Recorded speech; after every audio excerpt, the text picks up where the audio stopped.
उधर मैदान में देखो और बताओ क्या क्या हो रहा है। खरगोश दौड़कर छिप गया। मजदूरों द्वारा गड्ढा खोदा जा रहा है। उस बूढ़े आदमी से चला नहीं जाता।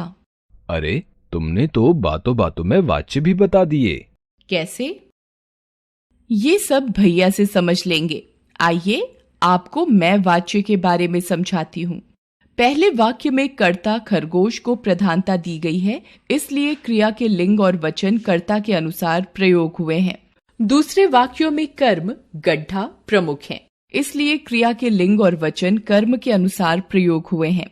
इसी प्रकार तीसरे वाक्यों में भाव यानी क्रिया नहीं चला जाता की प्रधानता है, इसलिए क्रियाएं अन्य पुरुष एक वचन पुल्लिंग की हैं।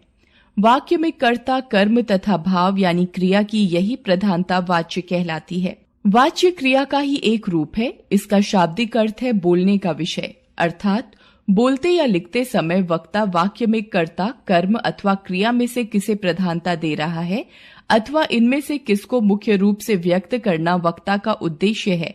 वाच्य इस बात का संकेत देता है कि वक्ता इस वाक्य में किस कथ्य बिंदु को प्रधानता दे रहा है। अतः हम कह सकते हैं क्रिया के जिस रूप से यह ज्ञात हो कि वाक्य में क्रिया का प्रधान विषय कर्ता कर्म या भाव में से कौन है, उसे वाच्य कहते हैं। वाच्य के तीन भेद होते हैं, कर्तृवाच्य, कर्मवाच्य, भाववाच्य। कर्तृवाच्य: लड़की ने चित्र देखा, यश और जय खूब खेले। वाक्यों में क्रियाएं कर्ता के अनुसार प्रयोग हुई हैं। लड़की एक वचन स्त्रीलिंग है, यश और जय बहुवचन पुल्लिंग है। वाक्यों की क्रियाएं कर्ता के लिंग और वचन के अनुसार प्रयोग हुई हैं, अर्थात इन वाक्यों में कर्ता की प्रधानता है।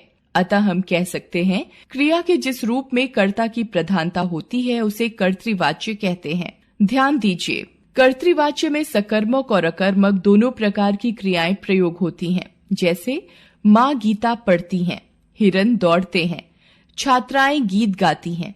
कर्मवाच्य: सुरभि द्वारा कार चलाई गई, विजेताओं को पुरस्कार दिए गए। वाक्यों में क्रियाओं के लिंग और वचन कर्म के अनुसार प्रयोग हुए हैं।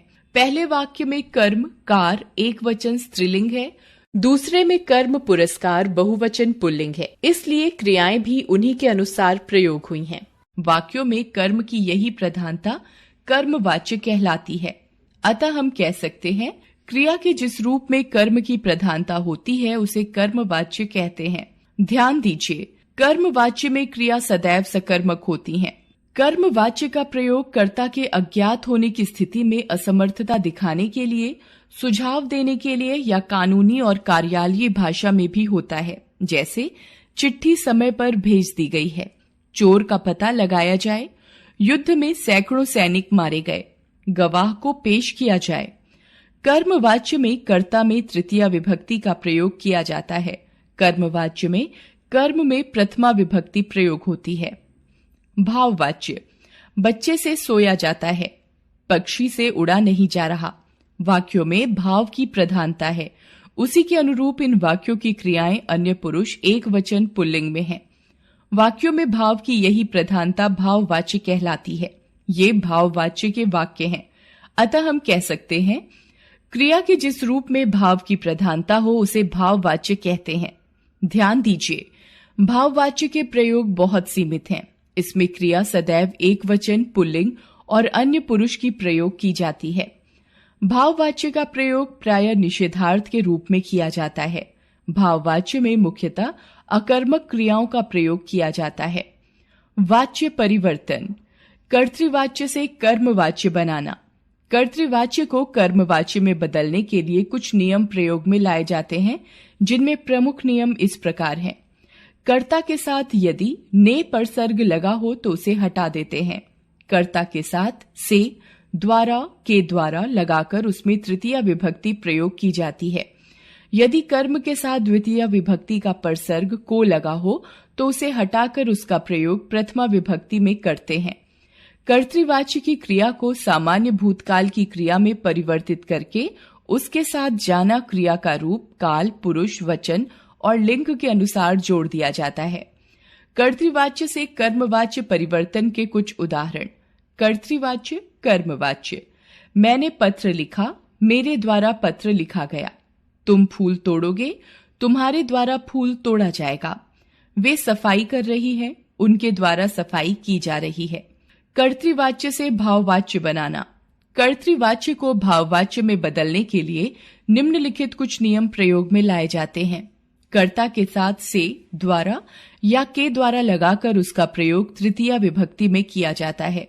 मुख्य क्रिया को सामान्य भूतकाल की क्रिया के एक वचन में बदलकर उसके साथ जाना क्रिया के एक वचन पुल्लिंग अन्य पुरुष का वही काल लगा देते हैं जो कर्तृवाच्य की क्रिया का है।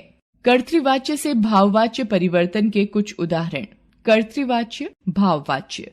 पक्षी आकाश में उड़ते हैं, पक्षियों से आकाश में उड़ा जाता है। भुवन तेज दौड़ता है, भुवन से तेज दौड़ा जाता है। वे यह नहीं सह सकते, उनसे यह नहीं सहा जाता। अब चलें, अब चला जाए। याद रखें, क्रिया का वह रूप जिससे यह ज्ञात हो कि वाक्य में कर्ता, कर्म या भाव में से किसकी प्रधानता है, वाच्य कहलाता है। वाच्य के 3 भेद होते हैं, कर्तृवाच्य, कर्मवाच्य और भाववाच्य। कर्तृवाच्य में कर्ता की प्रधानता होती है, कर्मवाच्य में कर्म की प्रधानता होती है, भाववाच्य में भाव की प्रधानता होती है। भाववाच्य में क्रिया सदैव अकर्मक होती है।